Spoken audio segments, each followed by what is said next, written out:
மேற்கு தொடர்ச்சி மலையில் உற்பத்தியாகும் காட்டாறான பவானி ஆற்றுப்படுகையில் இருக்கக்கூடிய மேட்டுப்பாளையம் சிறுமுகை பகுதியில் பவானி ஆற்றிலிருந்து ஊருக்குள் வந்த 10 அடிக்கும் அதிகமாக அளவில் இருக்கக்கூடிய முதலையை கண்டு சிறுமுகை மக்கள் பீதியில் இருந்தனர்.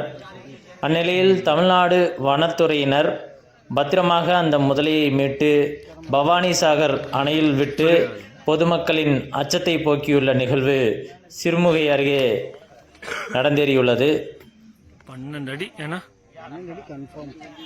பொதுமக்களை அச்சுறுத்தி வந்த பிரம்மாண்ட முதலையை பிடித்து பத்திரமாக பவானி சாகர் அணைக்கட்டில் விட்டு பொதுமக்களின் அச்ச உணர்வை போக்கிய தமிழ்நாடு வனத்துறையினருக்கு அப்பகுதி வாழ் மக்கள் நன்றியும் வாழ்த்துக்களையும் தெரிவித்த வண்ணம் உள்ளனர்.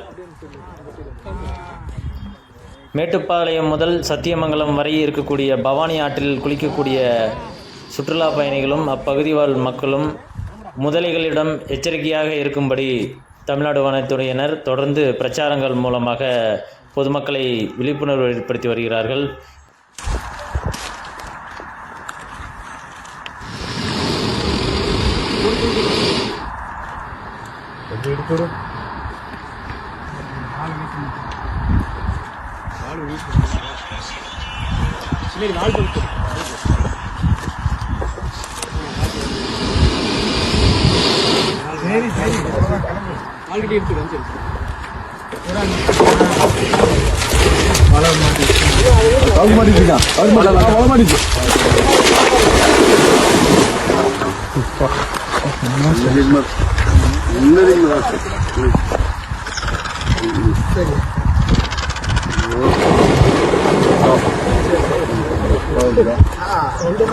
Voy a Italia.